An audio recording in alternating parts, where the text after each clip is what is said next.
누가복음 19장 28절에서 44절 저간절 읽고 우리 성도님들이 같이 한 절씩 합독하겠습니다.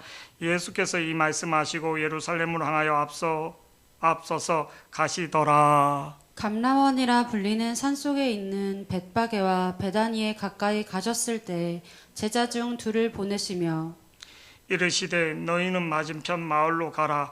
그리고 들어가면 아직 아무도 타보지 아니한 나귀 새끼 매어 있는 것을 보내니 풀어 끌고 오라.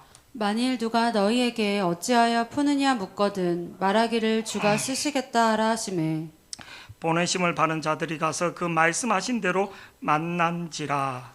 나귀 새끼를 풀 때 그 임자들이 이르되 어찌하여 나귀 새끼를 푸느냐 대답하되 주께서 쓰시겠다 하고 그것을 예수께로 끌고 와서 자기들의 겉옷을 나귀 새끼 위에 걸쳐놓고 예수를 태우니 가실 때 그들이 자기의 겉옷을 길에 폈더라.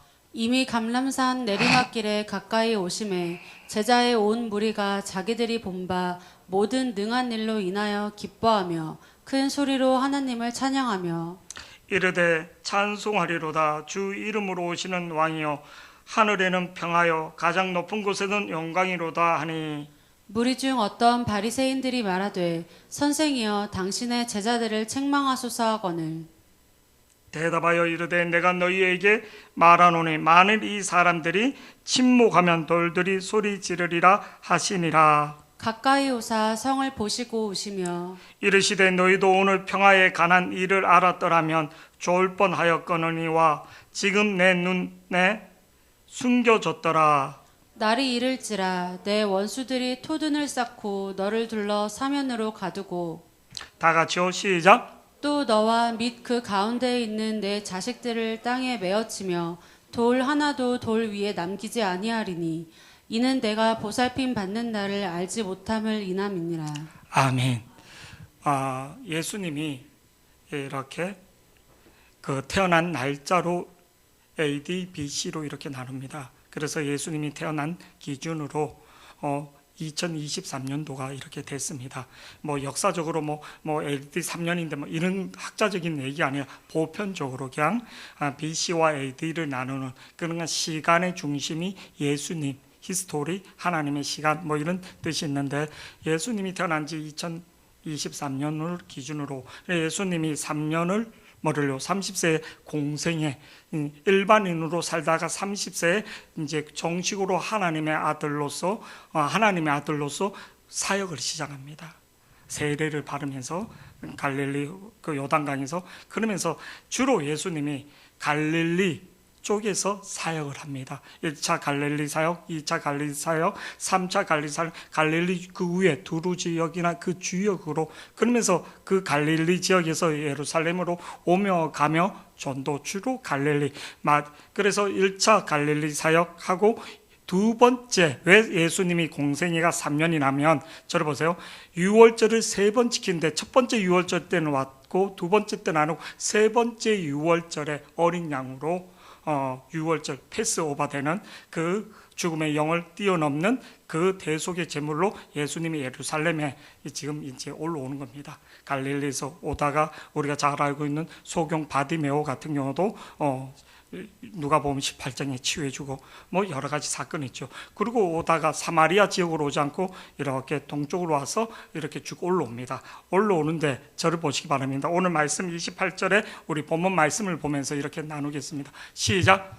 예수께서 이 말씀을 하시고 예루살렘을 향하여 앞서서 가시니라. 예루살렘 향하여 앞서 가시니 29절 말씀 보면 이렇게 나옵니다. 29 감람원이라 불리는 산 쪽에 있는 벳바게와 베다니에 가까이 가셨을 때, 자 지도를 한번 이렇게 띄워주시면 좋을 것 같아요. 지도를 여기가 겟세마네입니다. 감난산이에요. 감난산 이 위에 감난산 위에 뭐가 있냐면 요 위에 히브리대가 있습니다. 산 언덕입니다. 요 밑에는 기드온 골짜기인데 여기가 예루살렘인 요 밑에는 무덤들이 쫙 되어 있습니다. 여기서 이제 우리 흔히 보면 예루살렘 성전을 사진 찍어 놓은 거 이 위에서 찍은 겁니다. 근데 이 위에서 이렇게 언덕으로 올라오게 되는 거예요. 이 벳바게와 요 두 지역을 그래서 이 겟세마네는 언덕 우리나라 말로 하면 언덕, 산 언덕. 여기서 이제 올라가면 요 위에서 시청이 보이는 것처럼, 저쪽에서 그런 것처럼 요 밑에는 계곡이에요. 계곡. 이렇게 아주 우리나라 말처럼 막 그 협곡은 아니고 그냥 이렇게 요 위에 해란이 내 집에서 이렇게 내려오면서 이쪽으로 그 시청 쪽으로 올라가는 그런 스타일로 이렇게 정도 됐습니다. 여기서 언덕에서 이렇게 내려가는 위치에 있는 거를 겟세마네나 감난산이란 말은 같은 말입니다. 감난산은 더 큰 말이고, 그리고 겟세마네는 그 감난산 안에 한 지역을 겟세마네라고 이렇게 부르고 있습니다. 아멘. 그 지역에 이제 예수님이 올라가 있습니다. 자, 여러분 저를 보시기 바랍니다. 기독교에서 가장 중심이 되는 것은 뭐냐면 예수님이 죽으셨다가 부활한 사건입니다. 이게 없으면 기독교는 기독교가 될 수 없습니다. 구약 성경과 신약 성경에서 예수님이 죽으셨다가 부활했던 이게 가장 중요합니다. 왜 중요한가? 타 종교하고 틀린가? 인간이 범죄에서 타락하여 범죄를 했을 때 그냥 죽는 거로 끝나는 게 아니라 영벌에 처하게 된 거예요. 영벌이나 영원히 고통당하는, 우리 영은 죽지 않습니다. 우리 영은 영원한 천국이나 영원한 지옥을 가게 되는 겁니다. 한 번 죽는 것은 정한 이치요, 그 위에는 심판이 있다는 거예요. 심판이. 이 심판에서 영벌을 받든지 뭐를 천국을 가든지 이렇게, 그래서 영원한 고통을 당하게 되는 거예요. 그냥 죽음으로 끝난 게 아니라 영원한 심판을 받게 된다는 거예요. 그래서 하나님이 우리를 사랑하여, 누구를? 요한복음 3장 16절, 하나님이 우리를 사랑하여 독생자를 보내셨는데, 하나님이 세상을 이처럼 사랑하사 독생자를 주셨으니 이는 그를 믿는 자마다 멸망하지 않고 영생을 얻게 예수님을 보내주신 거예요. 예수님이. 그래서 예수님이 3년 동안 특별히 회개하라, 천국이 가까이, 공생이라고 마지막 모든 인류의 사람들을 구원하기 위하여 십자가를 지기 위하여 예루살렘에 올라오는, 오늘 첫날이 입성하는 날이에요. 예루살렘에 입성하는 날. 그리고 내일은 어떤 날인가? 성전에 와서 성전에 매매하는 사람들을 막 쫓아내면서 성전 정화를 하는, 내 집은 만민이 기도하는 집이라고. 성전은 뭐라고요? 분석하고 따진 게 아니라 기도하는 집이라. 하나님을 만나는 게 우선이라. 사람하고 수다 떠는 게 아니라 이게 우선. 세 번째 뭐냐면 감람산에서 설교를 하게 됩니다. 설교를. 그리고 수요일 날은 조용히 침묵하시고, 목요일 날 우리가 잘 알고 있는 최후의 만찬을 하고, 그리고 예수님이 겟세마네에서 기도하는 거예요. 기도할 때 제자들이 3번이나 조는 핏방울이 땀바도록, 그리고 우리가 잘 알고 있는 가룟 유다가 예수님을 파는 장면. 금요일 날 아침 9시에 십자가에 달리셔서 오후 3시에 돌아가시는 장면. 그리고 토요일 날 무덤에 계시다가 주일날 부활하는 장면. 그래서 오늘이 고난주간 예수님이 갈릴리에서 예루살렘을 입성하는, 근데 이 입성이 우리에게 예루살렘에 올라오는데 3가지 영적인 깊은 의미를 주는 게 있습니다. 자, 먼저 이렇게 보시겠습니다. 29절 본문 29절 말씀 보면 이렇게 나옵니다.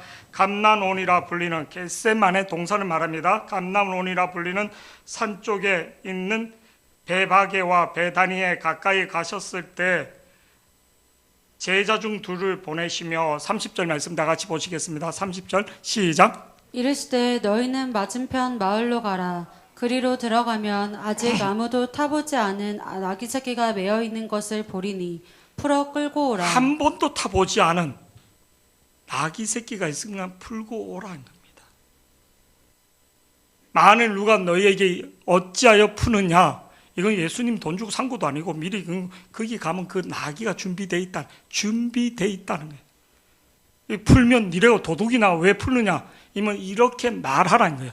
만일 누가 너에게 어찌하여 푸느냐 묻거든 말하기를 주가 쓰겠다 하라. 뭐라고요? 주가 쓰겠다 하라. 하나님이 여러분에게 감동을 주시는 것은 주가 쓰겠다는 겁니다. 아멘. 주가 쓰겠다는 겁니다.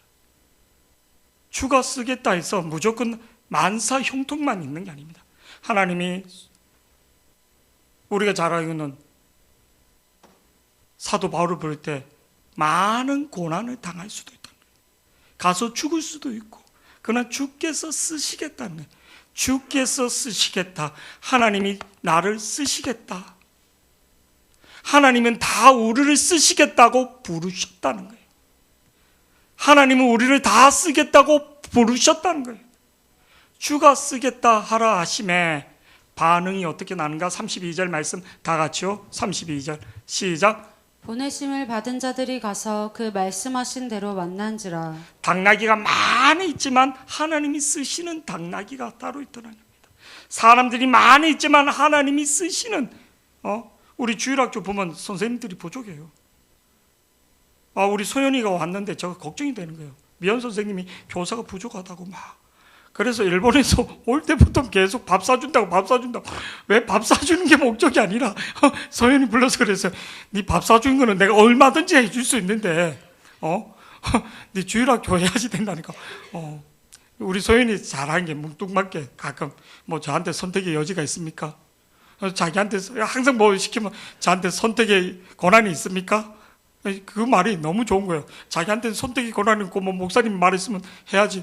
참 어떤 데는 좀 뭐 이렇게 막 이렇게 뺄 수도 있고 그런데 또 이쁘장하게 생긴 사람들 좀 잘 소연이 이쁘다는 말은 아니고 그냥 그래서 막 그렇게 말하면 내 날을 뭐 시키면 뭐 저한테 선택의 여지가 있습니까? 선택의 여지가 없다. 근데 그 말이 참 좋은 거예요. 선택의 여지가 없고 뭐 주님을 사랑해서 그런지 안 하면 뭐 아무튼 그래서 이제 주일학교를 이렇게 하는 거예요. 막 너무 이쁜 거죠. 막 이쁜 거죠. 자기 맡은 거에 대해서. 근데 맡은데 투덜투덜 된다. 참 힘든 거예요. 많은 물건들이 있지만 많은 하나님이 쓰시는 물건. 보내심을 받는 자들이 가서 그 말씀하신 대로 만난지라. 33절 말씀 다 같이요. 시작. 나귀 새끼를 풀 때 그 임자들이 이르되 어찌하여 나귀 새끼를 푸느냐. 34절 말씀 다 같이요. 시작. 대답하되 주께서 쓰시겠다 하고. 주께서 쓰시겠다. 왜? 이 나귀는 지금 하나님의 영광을 나타내기 위하여 죽음으로 가는 인류의 죄를 대속하러 가는 데 쓰임 받는다. 우리가 이 계란 하나 그냥 먹을 때는 아무것도. 근데 이게 포장해서 주의 이름으로 드릴 때 틀려지는 겁니다. 주의 이름으로. 우리가 집에서 공사하다가 이렇게 넘어지는 경우 많고 합니다. 우리 이건복 목사님이 뭐를요? 교회 일하다 이렇게 넘어지고 주의 일하다가 팔이 부러질 수도 있고 머리통이 깨질 때도 있고 주의 일하다가 막 인상을 짜고 막 그런 있으면 근데 그냥 웃는 거예요. 그래로 내가 더 미안하죠. 미안한 거. 주의 일을 한다는 게. 35절 말씀 다 같이 한번 보시겠습니다. 시작. 그것을 예수께로 끌고 와서 자기들의 겉옷을 나귀 새끼 위에 걸쳐놓고 내 시간이나 내 물자가 누구 앞에? 주님 앞에 드려질 수 있는, 주님 앞에 내 시간과 내 인생이 드려지고 있는지 우리가 그것을 누구께? 예수께 끌고 와서 자기들의 겉옷을 나귀 새끼 위에 걸쳐놓고 우리의 시간이, 우리의 마음이 주님 앞에, 여러분 내가 앞만 바빠로 주님 앞에 만나는 시간 소홀히 하지 마시기 바랍니다. 이번 주 야고보서 4장에 주님을, 하나님을 가까이 하라. 하나님이 가까이 하신다 이렇게 말합니다. 제가 군대에 있을 때 저는 정경이었습니다. 정경이었는데 제가 있을 때가 김영삼 대통령 정권 시대 가장 우리나라에서 큰 사건들이 많이 터졌습니다. 제가 6월 18일 날 제대 날짜인데 제가 말년에 뭐가 무너졌나? 상품백화점이 무너졌습니다. 한 달 동안 저는 상품백화점 무너진데 첫날 무너지자마자 외박 나왔다 가서 거기 현장에 갔는데 3, 4일 지나고 일주일이 지난 다음에는요 썩는 냄새가 나는 겁니다. 썩는 냄새가 어떤 냄새? 일주일이 지나고 2주가 지나고 희한한 냄새가 나는 거예요.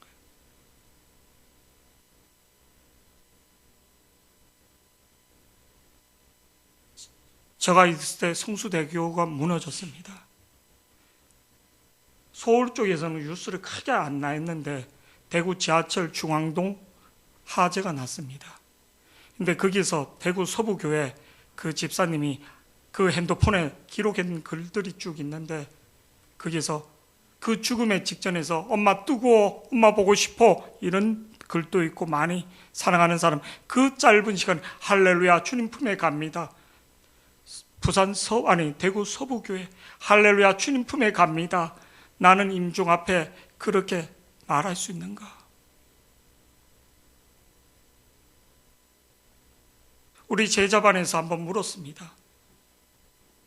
여리고성 앞에서 나는 할례를 할 수 있는가? 호성이 고개 바짝 들어. 대영이는 겁나서 자기는 못하겠다는 거예요. 어저께 너는 할 수 있겠냐 하니까 자기는 겁난대요. 솔직하게 말해. 우리 제자반에서는 호성이한테 너는 어떻게? 나는 조용히 도망갈 것 같습니다. 왜? 죽음이 두렵기 때문에. 주일날 와서 봉사 잘하고 드럼치고 그리고 모태신앙이고 근데 죽음 앞에서 어려운 문제 앞에서 도망가는 신앙이 되는 거예요. 내 개인적인 하나님, 나의 하나님을 만나지 못하면 인생에서 어떤 문제 앞에서 그냥 도망가게 되는 겁니다. 열심히 목사 아들이었는데 교회에서 열심히 봉사했는데 주일학교 매일 교회 와서 섬겼는데 그게 아니라 내 안에 주님이 없으면 도망가게 되는 거예요. 제자들이 도망가는 것처럼.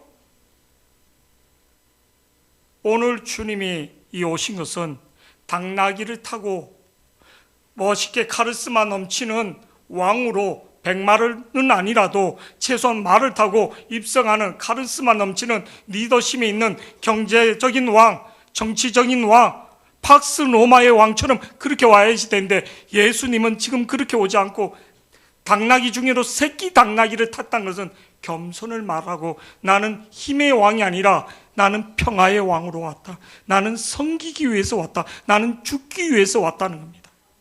아멘.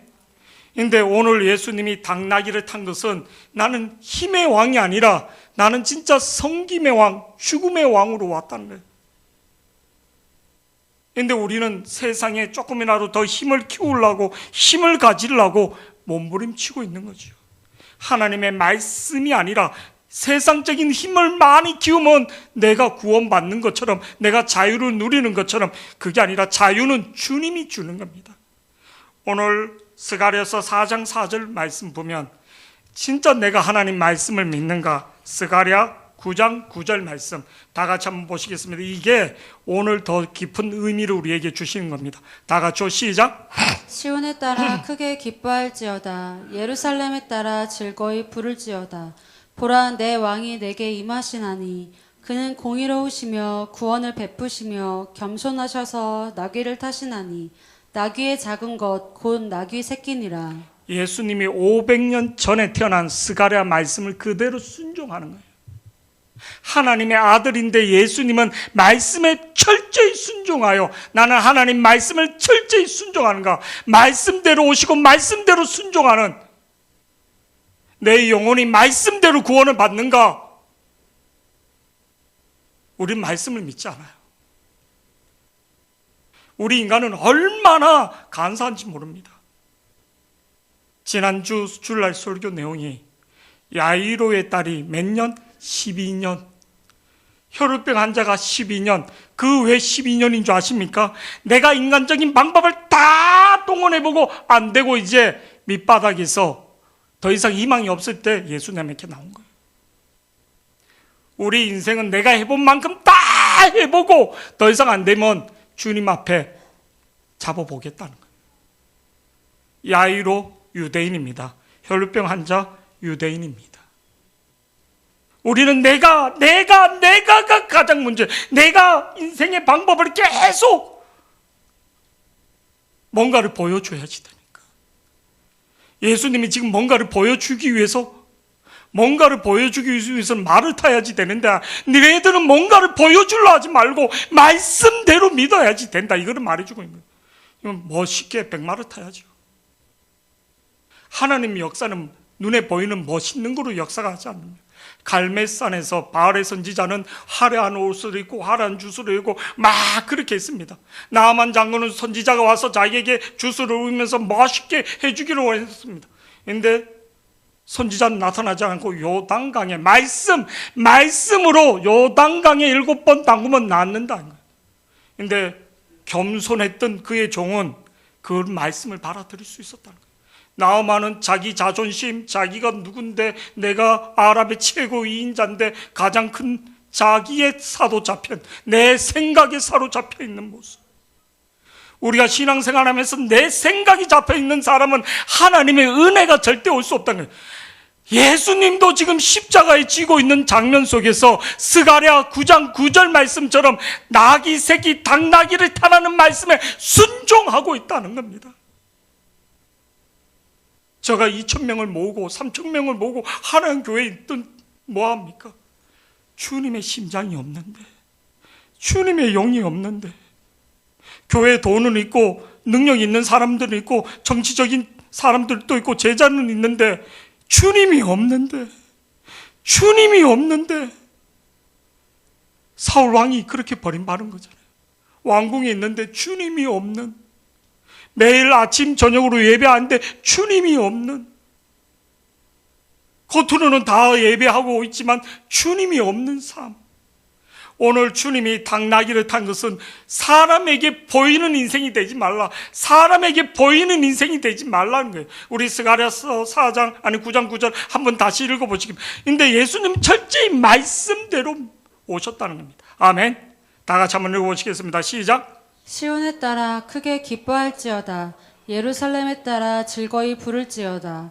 보라, 내 왕이 내게 임하시나니 그는 공의로우시며 구원을 베푸시며 겸손하여서 나귀를 타시나니 나귀의 작은 것 곧 나귀 새끼니라.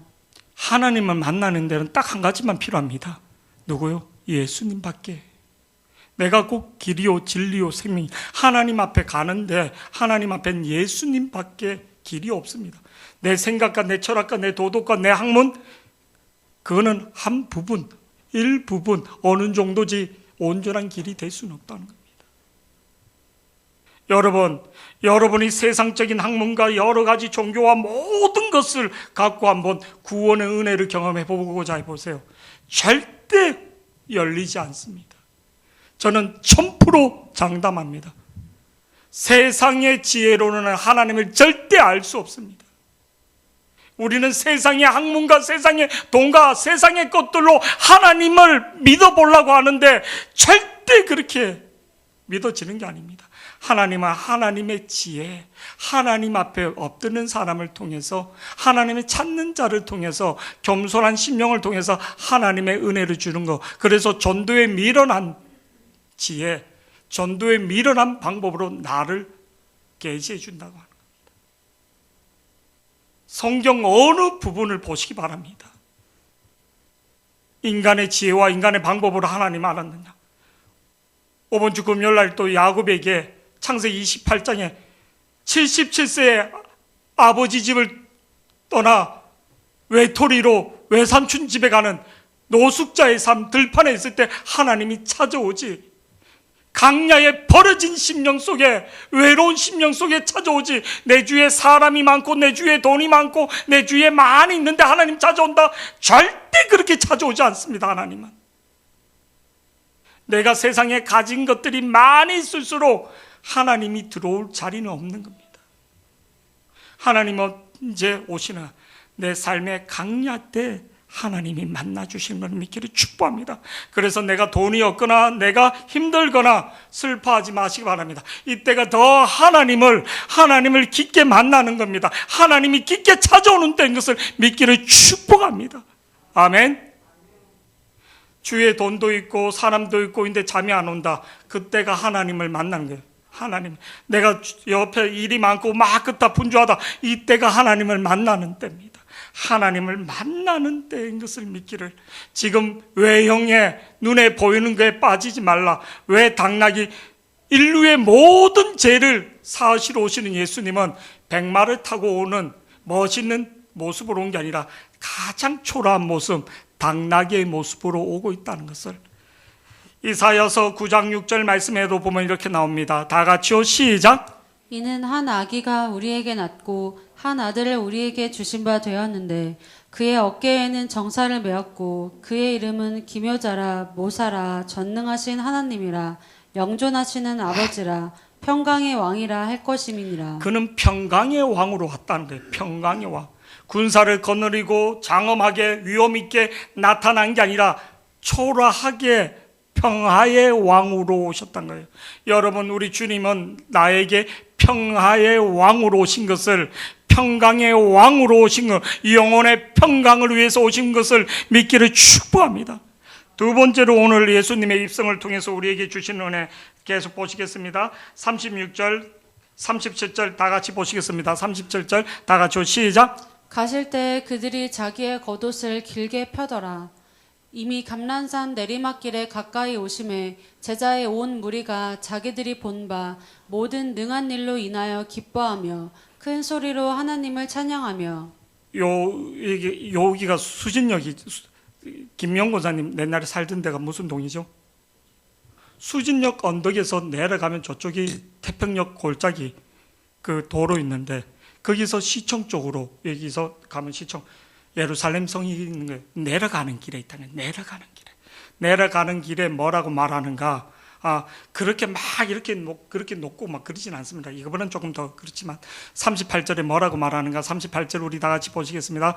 이르되 찬송하리다 주의 이름으로 오시는 왕이요 하나님에는 평화요 가장 높은 곳에는 영광이노다. 37절 이미 감람산의 내리막길에 가까이 오심에 제자의 온 무리가 자기들이 본 바, 저를 보세요. 제자의 모든 온 무리가 자기들이 본 바 모든 능한 일을 인하여, 저를 보세요.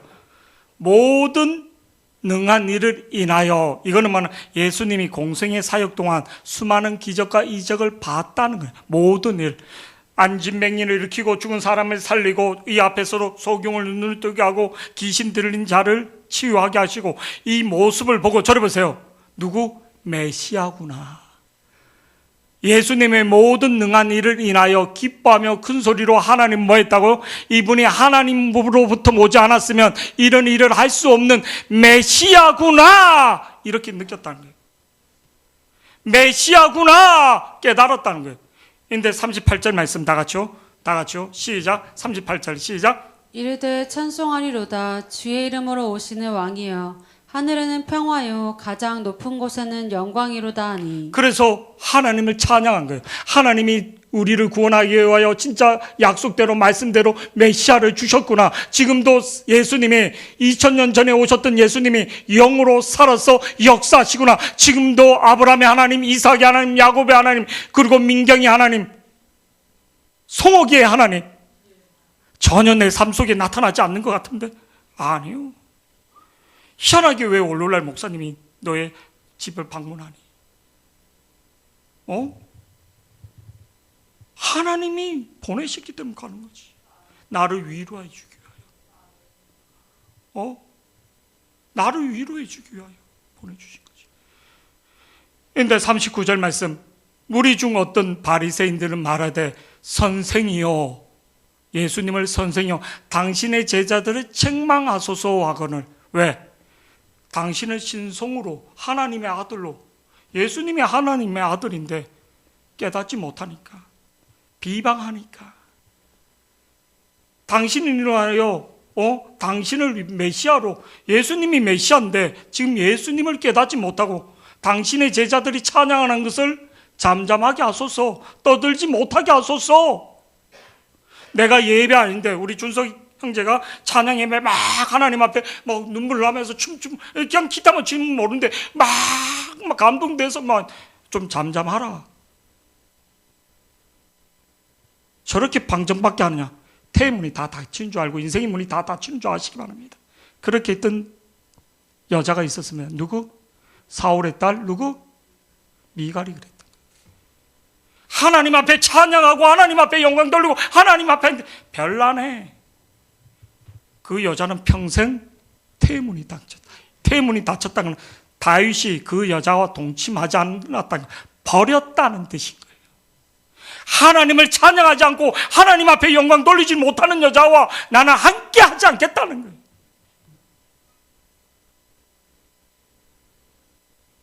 이게 무서운 겁니다. 하나님을 찬양하는.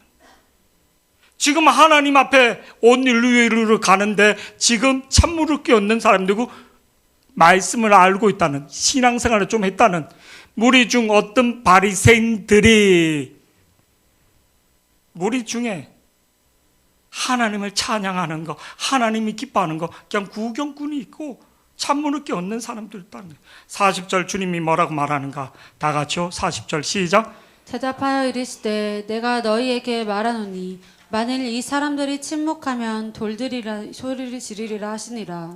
이들이 잠잠하면 돌들이, 자연 온 만물이 나를 높이고 찬양한다. 누가복음 18장 38절에서 39절 말씀 보면 이렇게 나옵니다. 누가복음 38절에서 39절 다 같이 시작. 맹인이 외쳐 이르되 다윗의 자손 예수여 나를 불쌍히 여기소서 하거늘 39절에도 시작. 앞서가는 자들이 그를 꾸짖어 잠잠하라 하되 그가 더욱 크게 소리질러 다윗의 자손이여 나를 불쌍히 여기소서 하는지라. 내 인생에서 언제 기도 응답이 오는가? 주님은 나의 주님입니다. 내 중심에 주님밖에 없습니다.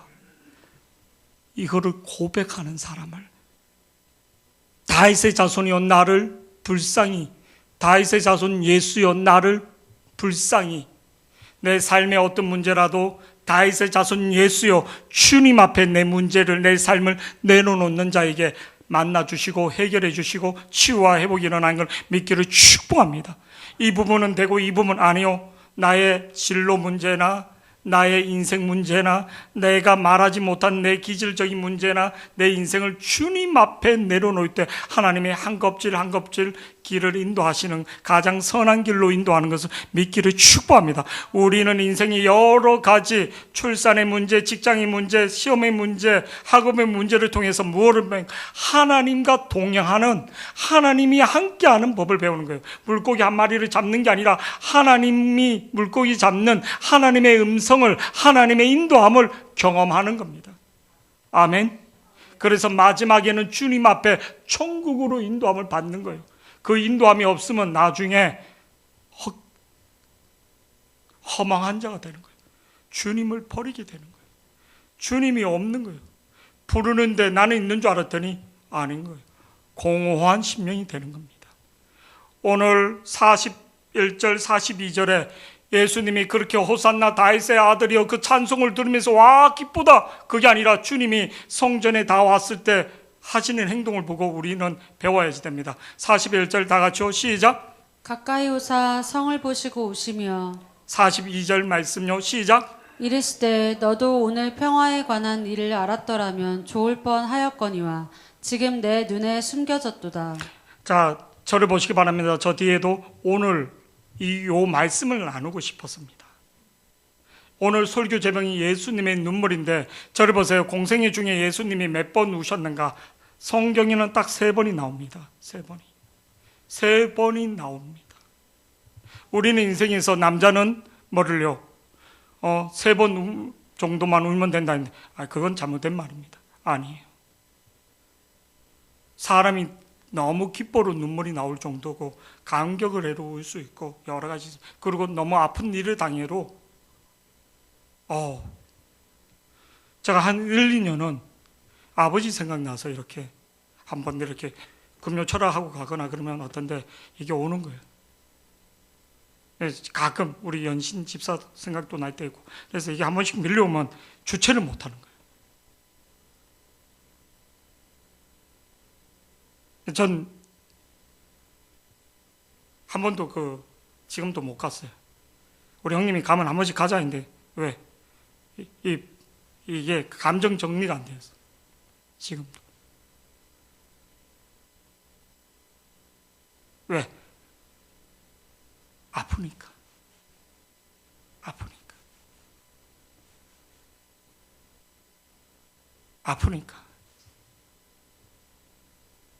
예수님이 딱 3번 우셨는데 예수님이 임원 공생애 중에 왜 3번 우셨는가? 한 번은 나사로의 무덤 앞에서 우시는 거예요.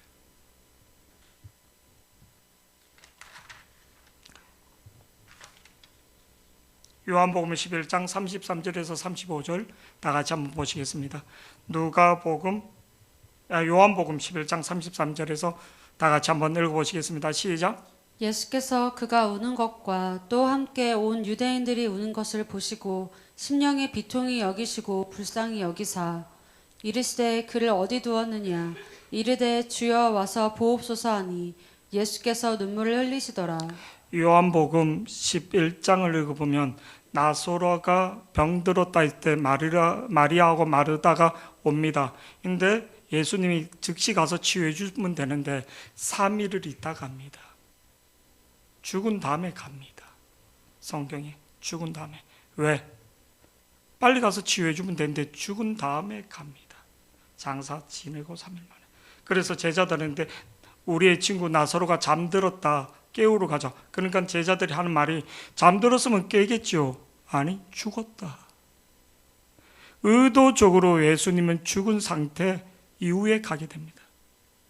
그러면서 그들의 우는 모습과 마리아와 마르다가 탄식하며 주님이 빨리 오셨으면 죽지 않았을 걸. 왜 주님이 늦게 가셨는가? 그리고 왜 주님이 우셨는가? 나사로가 죽어서? 아니요. 이 뒤에 보면 예수님이 무덤의 돌을 치워라. 나사로야 일어나라. 나오너라 해서 예수님이 나사로를 살려줍니다. 죽은 나사로를 살려줄 수 있는 분이 왜 우시는가? 제가 이 보편이 있습니다. 송옥이는 이 보편이 되게 필요한 거예요. 이게 없으면 막 눈물 흘리는 거예요. 공부가 안 되는 거예요.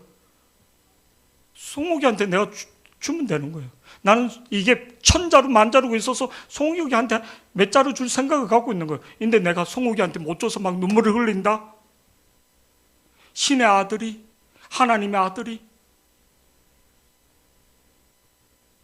성경이 맞지 않는 내용이에요. 그럼 왜 예수님이 우셨는가? 앞으로, 지금, 미래에 수많은 사람이 죽음 앞에서 탄식하는 그 영혼들을 보고 우셨던 거예요. 죽음 앞에서 내 사랑하는 자들이 비통해하고 그리고 그 죽음 앞에서 괴로워하는 모습, 그 죽음 앞에서 벌벌 떨고 있는 그 영혼들의 영혼을 보면서 탄식하면서 우시는 거예요. 주님은 건져 줄 수 있는데, 건져 줄 수 있고 살려줄 수 있는데 왜 우시는가? 그 죽음 앞에서 두려워하고 있는 영혼들을 보니까 비통한 거예요. 우리를 보고 비통해요. 오늘 말씀도 예수님이 성전에 올라가서 겟세마네에서 주님이 기도하는 장면이 있습니다. 히브리서 5장 7절 말씀, 두 번째 예수님의 눈물 보시겠습니다. 다 같이요. 시작. 눈을 뜨시고 시작. 그는 육체에 계실 때에 자기를 죽음에서 능히 구원하실 이에게 심한 통곡과 눈물로 간구와 소원을 올렸고 그의 경건하심으로 말미암아 들으심을 얻었느니라. 그는 육체에 계실 때 자기의 죽음에서 능히 구원하실 이에게 심한 통곡과 눈물로 간구했다는 거예요. 십자가를 놓고. 근데 그 십자가를 놓고 기도하는데 겟세마네 제자들은 다 자고 있더라고요. 잠시 나를 위해서 기도하지 못하고 있느냐? 그래로 자고 있는 제자들, 수도 없이 깨닫게 하고 수보도 없이 기적을 보여줘도 깨닫지 못하고 있는 제자들, 그냥 자고 있는 제자들, 시험에 들지 않게 깨어 기도하래로 자고 있는 제자들, 직접 본인이 기도의 모습을 보여주고 있는데도 죽음 앞에서 지금 환난이 닥치고 오는데도 죽음이 닥치고 오고 내가 십자가에 죽는 장면이 곧 있으면 펼쳐지는 대로 졸고 있는 제자들, 그 모습을 보고 주님이 탄식하며 숨으신 거죠. 오늘도 주님이 성전에 올라가서 왜 우셨는가? 이렇게 나옵니다. 가까이 오사 성을 보시고 우시며, 예루살렘 성을 보고 우시는 이유가 뭔가? 42절에 이렇게 나와 있습니다. 본문 42절 본문, 이르시되 너도 오늘 평화에 관한 일을 알았다면. 오늘 예수님 뭐를 위해서 왔다고요? 평화를 위하여. 우리에게 평강을 위하여, 영원히 살 수 있는 영생을 주기 위하여 이르되 너도 오늘 평화, 예수님에 대해서 평화에 관한 일을 알았다면 좋을 뻔하였거니와 지금 내 눈이 뭐 했다고요? 숨겨놨다. 교회는 다니는데 예수님이 누군지 내가 곧 길이요 진리요 생명이고 내가 평강을 주시는 분인데 그를 깨닫지 못하고 있다는 거예요. 알고 있는 것 같지만 깨닫지 못하고 있다는 거예요. 열매 맺지 못하고 있다는 거예요. 행함이 없는 믿음이라는 거예요. 오늘 42절이 그렇다는 거예요. 지금 내 눈이 숨겨져 있다. 네 눈은 떠 있는데 영안의 눈이 없다는 거예요. 예수님을 바라보지 못한다는 거예요. 하나님을 바라보지 못한다. 앞으로 일어날 일들을 바라보지 못하고 힐링 날랑치고 있다는 거예요. 네 영혼에 어떤 문제가 닥쳤을 때 네는 나를 버리고 도망가는 인생들, 제자들처럼 눈이 어두워져 있다는 거예요. 제자들이 조금 있으면 다 예수님을 버리고 도망가고 많은 사람들이 그러면서 예루살렘 이 하루 했던 46년 동안 지었던 이 성전이 돌 위에 돌 하나로 30년 후에 AD 70년에 로마의 티토 장군으로 돌 위에 돌 하나로 없이 다 무너졌다는 거예요. 그래서 지금 가면 통곡의 벽 57m 정도 되는 이 통곡의 벽에서 막 탄식하면서 기도하고 있는 거예요. 43절 44절이 앞으로 일어날 예루살렘 성이 해파될 것을, 성전은 누구를? 예수님을 말하고 우리를 말하는, 니네들이 그렇게 해파된다, 이거를 말해주고 있거든요. 진짜 그렇게 이 말씀대로 역사적으로 그대로 됐다는 거예요. 43절 우리 다 같이 한번 보시겠습니다. 43절 시작. 날이 이를지라 내 원수들이 토들을 쌓고 너를 둘러 사면으로 가두고. 예루살렘 성이 이렇게 있으면 토성을 다 쌓았고 사람들이 6월절에 뭐를요? 나가지도 못하게 100만 명을 다 굶겨 죽이는 사건이에요. 토성을 쌓았고 전부 다 나가지 못하게 굶겨주고 서로 잡아먹게 하는 일이. 44절 다 같이요. 시작.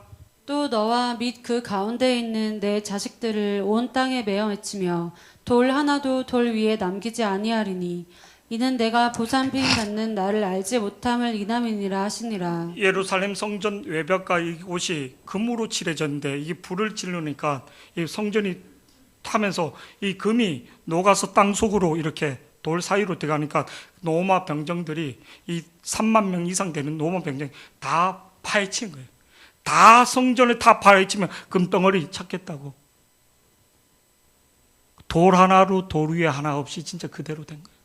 시켜서 한 게 아니라 그 성전에 금을 발랐던 성전 그 벽에 그 금들이 녹아지면서 땅으로 흘러가니까 그 금 찾겠다고 사람들이, 그 로마 병사들이 불 난 다음에 다 해치고 다, 그래서 돌 하나 위에 있지 않게 성전이 완전 초토화됐다는 거예요.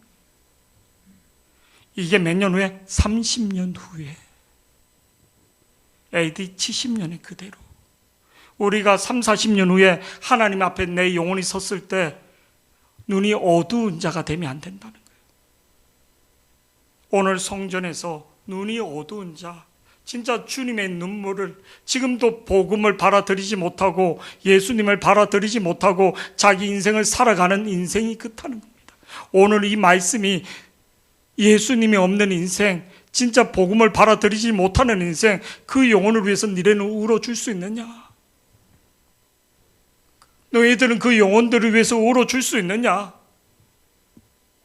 오늘 예수님의 눈물은 자기를 위해서 우는 게 아니라, 내 승진을 하지 못해서 우는 게 아니라 그 영혼들에서 누가 울어줄 수 있느냐? 우리는 다 내 문제로 울고 괴로워하지만 진짜 어저께 우리 소영이도 자기 인생에 대해서 막 그런 거예요. 뭐 먹고 살아야지 되겠지. 아휴, 중학교 3학년 난 뭐 해서 먹고 살아야지 되는지. 계속 나한테 질문하는 거예요. 아빠 나 스포츠학과 갈까? 넌 스포츠학과 가면 안 된다. 왜? 키가 그리 크지도 않고 네가 운동 잘하는 것도 아니고 맨날 발 삐어오는데 뭐. 계속 스포츠학과가 좋아하는 거하고 잘하는 건 틀린 겁니다. 저는 음악을 좋아합니다. 근데 제가 음악으로 나가면 성공할 수 있겠습니까? 왜 대답이 없습니까? 김미영 권사님 왜 웃으십니까? 나 음악 좋아하는데 민경이로 살짝 웃었어. 나 봤어. 좋아하는 거하고 잘하는 거는 틀린 거예요. 달란트가 있는 거하고는. 좋아하는 데서 대성하는 건 아닙니다. 그냥 좋아하는 건 좋아하는 거지. 모르면 하나님 앞에 기도하시길 바랍니다. 하나님은 우리의 인생을 미리 앞날도 30년 후에 40년 후에 있을 날도 하나님 다 말씀하시는 것처럼 우리 인생을 인도하시는 분을 믿기를 축복합니다. 오늘 예수님의 눈물, 진짜 영혼을 위해서 우는 자가 될 수 있고 예수님을 받아들이지 못하는 영혼들을 위해서 그 주님의 눈물에 우리가 같이 동참할 수 있는, 내 영혼을 위해서 울 수 있는 우리가 될 수 있도록 예수님이 성전에 올라갈 때 이런 말합니다. 나를 위해서 울지 말고 너와 너의 자녀를 위해서 울다. 이거는 영혼을 위해서 울라는 거예요. 우리가 영혼을 위해서 다시 눈물을 흘릴 수 있는 우리 심령이 되기를 축복합니다.